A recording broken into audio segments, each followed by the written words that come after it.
Hi everyone, नमस्कार friend. आज मैं आपको जो है टेट्रासाइक्लिन जो ग्रुप है एंटीबायोटिक का उसके बारे में बताने वाला हूं। तो फ्रेंड वीडियो स्टार्ट करते हैं। ओके, तो फ्रेंड सबसे पहले इसके क्लासिफिकेशन पे आते हैं। टेट्रासाइक्लिन क्या होता है? नेचुरल भी सिंथेसिस होता है और सेमी सिंथेटिक भी होता है। ठीक है, नेचुरल फर्स्ट क्या है? नेचुरल। दूसरा क्या है? Semi synthetic. नेचुरल का फ्रेंड एग्जाम्पल देख लीजिए, क्लोर टेट्रासाइक्लिन। ठीक है, chlortetracycline, oxytetracycline and demethylchlortetracycline, आपको याद रखना है। ठीक है, डी मिथाइल क्लोरटेट्रासाइक्लिन।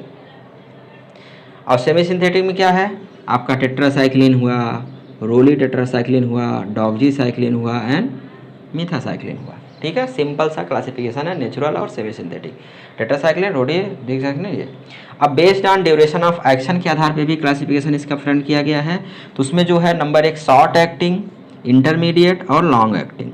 ठीक है, शॉर्ट एक्टिंग में याद रखिए फ्रेंड, जो टेट्रासाइक्लिन हम लोग यूज करते हैं वो जो है शॉर्ट एक्टिंग, ऑक्सी टेट्रासाइक्लिन भी शॉर्ट एक्टिंग है और क्लोर टेट्रासाइक्लिन भी शॉर्ट एक्टिंग ही है। टेट्रासाइक्लिन हो चाहे ऑक्सी टेट्रासाइक्लिन हो चाहे क्लोर टेट्रासाइक्लिन, तीनों शॉर्ट एक्टिंग है। अब आ जाइए फ्रेंड, इंटरमीडिएट एक्टिंग में क्या है? मेथासाइक्लिन, डी इथाइल क्लोर टेट्रासाइक्लिन। ठीक है, डी मिथाइल क्लोर टेट्रासाइक्लिन जो नेचुरल है वो वाला। ठीक है, अब अगला बताते हैं लॉन्ग एक्टिंग। लॉन्ग एक्टिंग में क्या है? डॉक्जीसाइक्लिन एंड मीनोसाइक्लिन, दो ही एंटीबायोटिक स्पेशली हैं। लॉन्ग एक्टिंग क्या है? डॉक्जीसाइक्लिन एंड मीनोसाइक्लिन। ठीक है, इंटरमीडिएट में मीथासाइक्लिन, ये सब। तो हो गया फ्रेंड एक क्लासिफिकेशन। तो फ्रेंड अगर ये नेचुरल है तो किसी न किसी से तो बनाया गया होगा। तो फ्रेंड इसको याद कर लीजिए, जैसे क्लोर टेट्रासाइक्लिन किससे बनाया गया है? स्ट्रेप्टोमाइसिस ऑरोफेसियंस।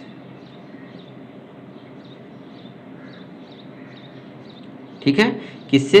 स्ट्रेप्टोमाइसिस ऑरोफेसियंस। ऑक्सी टेट्रासाइक्लिन किससे बनाया गया है?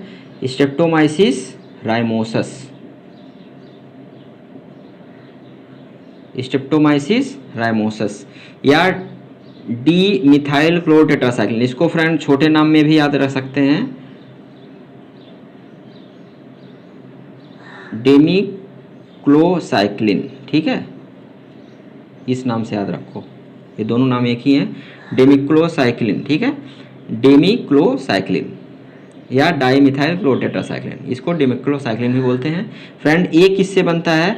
ये फ्रेंड इसी से बनता है, मतलब ऑरोफेसियन से बनता है, लेकिन इसका म्यूटेंट स्ट्रेन रहता है। ठीक है, म्यूटेंट स्ट्रेन ऑफ ऑरोफेसियंस। ठीक है, तीन ही सिंथेटिक नेचुरल हैं, तो तीनों का नाम याद रखिए। क्लोर टेट्रासाइक्लिन किससे? स्ट्रेप्टोमाइसिस ऑरोफेसियंस। ऑक्सी टेट्रासाइक्लिन किससे? स्ट्रेप्टोमाइसिस राइमोसस।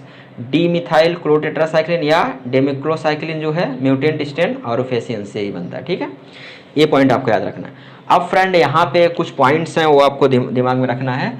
इसमें माइकोबैक्टीरिया, ये जो एंटीबायोटिक है, माइकोबैक्टीरिया, फंजाई और वायरस को छोड़ के लगभग सभी पे काम करती है। ठीक है फ्रेंड, जैसा कि आप जानते हैं ब्रॉड स्पेक्ट्रम एंटीबायोटिक है ही, लेकिन जो है माइकोबैक्टीरिया पे काम नहीं करता, फंजाई पे काम नहीं करता, वायरस पे काम नहीं करता। ठीक है, तो आपको याद रखना है। और ये जो है बैक्टीरियोस्टेटिक होता है। ठीक है, प्राइमरीली फ्रेंड इसके इस एंटीबायोटिक की विशेषता क्या है? प्राइमरी जो है मतलब कि अगर नॉर्मल डोज में यूज़ कर रहे हैं तो बैक्टीरियोस्टेटिक रहता है, लेकिन अगर आपने लार्ज ज़्यादा किया, मतलब कि डोज थोड़ा सा बढ़ा दिया, तो ये जो है बैक्टीरिसाइडल का तरह भी काम करती है। ठीक है, बैक्टीरिसाइडल अगर लार्ज डोज में दिया। अब फ्रेंड इसका मैकेनिज्म ऑफ एक्शन क्या है? मैकेनिज्म ऑफ एक्शन वही है फ्रेंड, ये भी प्रोटीन सिंथेसिस को प्रिवेंट करता है। करता क्या है कि ये जो है 30S पे जाके बाइंड कर लेता है, और 30S पे जाके बाइंड करने के बाद होता क्या है कि जो tRNA जो है ये जाके कहाँ पे बाइंड होता है? mRNA के एक्सेप्टर साइट पे बाइंड होना चाहिए, लेकिन वो जाके बाइंड नहीं हो पाता है। ठीक है, तो आपको याद रखना है, इस tRNA को याद रखना है। टी मतलब टेट्रासाइक्लिन। ठीक है, इससे याद रखना है। ठीक है, तो थोड़ा सा अगर ऑब्जेक्टिव टाइप का है क्वेश्चन तो आप लिख सकते हैं। ठीक है, मेनली जो है प्रोटीन सिंथेसिस को ही रोकता है। अब फ्रेंड आ जाइए, ये जो है दो एंटीबायोटिक हैं, कौन से? डॉक्जीसाइक्लिन और मीनोसाइक्लिन। ठीक है फ्रेंड, अधिकतर जो है ये जितने भी टेट्रासाइक्लिन हैं ये जो है अफेक्ट करते हैं, मतलब कि इसको खाने के बाद मिल्क नहीं पीना है और कोई मेटल से इंटरेक्शन होता है। तो लेकिन फ्रेंड डॉक्जीसाइक्लिन और मीनोसाइक्लिन में ऐसा कोई बात नहीं है। ठीक है, इसको आप कभी भी खा पी सकते हैं, मतलब मिल्किंग कर मतलब दूध भी पी रहे हैं तब भी खा सकते हैं, कुछ ऐसा दिक्कत नहीं है। और फ्रेंड इसके अलावा आपको डॉक्जीसाइक्लिन मीनोसाइक्लिन में याद रखना है, ये जो है ब्लड ब्रेन बैरियर को क्रॉस कर लेते हैं, ठीक है, आपको याद रखना, doxycycline minocycline blood brain barrier को क्रॉस कर सकते हैं। अब फ्रेंड होता है यहाँ पे दो चीज़ें, इसका साइड इफेक्ट क्या है? साइड इफेक्ट है friend yellowish and brown discolouration of teeth, ठीक है, और बोन ग्रोथ को सप्रेस करता है, इसलिए जो है यंग वन में अगर यूज किया जाता है तो ये प्रॉब्लम आती है, ठीक है। नंबर एक तो बोन ग्रोथ नहीं होता है, नंबर दो जो दांत होता है येलोइश और ब्राउन डिस्कलरेशन में टीथ में यूज, मतलब अगर काब्ज में यूज करना हुआ, बछड़ों में यूज करना हुआ तो ये सब एंटीबायोटिक टेट्रासाइक्लिन का नहीं करना चाहिए, क्योंकि जो है ये दो प्रॉब्लम, नंबर एक तो बोन ग्रोथ मतलब उसका जो है बोन ग्रोथ नहीं होता है, और नंबर दो क्या होता है येलोइश और ब्राउन डिस्कलरेशन ऑफ टीथ। अब फ्रेंड ह्यूमन के केस में एक बहुत ही इंपॉर्टेंट है फनकोनी सिंड्रोम, ठीक है। फैनकोनी सिंड्रोम क्यों होता है? इसमें फ्रेंड अगर आउटडेटेड जो है, अगर आप कोई भी टेट्रासाइक्लिन यूज कर रहे हैं, ठीक है, आउटडेटेड मतलब जो एक्सपायरी डेट हो गई है, ठीक है, अगर एक्सपायरी डेट का जो है मेडिसिन यूज कर रहे हैं तो उसमें होता है फैनकोनी सिंड्रोम होता है। तो इसमें क्या होता है, एमाइनो एसिड्यूरिया होता है, ठीक है, आपको ये पॉइंट रखना, ग्लाइकोस्यूरिया होता है, पाईयूरिया होता है एंड पॉलीडिप्सिया कंडीशन होती है, ठीक है, इसके कंडीशन में। और ये होता क्यों है? क्योंकि फ्रेंड प्रॉक्सिमल कन्वोल्यूटेड ट्यूब्यूल मतलब जो पीसीटी होती है, पीसीटी प्रॉक्सिमल कन्वोल्यूटेड ट्यूब्यूल, तो वो जो है डैमेज हो जाती है, ठीक है। उस डैमेज हो जाने की वजह से जो है ये प्रॉब्लम आता है, ग्लाइकोस्यूरिया, पाईयूरिया, पॉलीडिप्सिया और एमाइनो एसिड्यूरिया, ठीक है, ये कंडीशन आती है, इसी को जो है फैनकोनी सिंड्रोम बोलते हैं।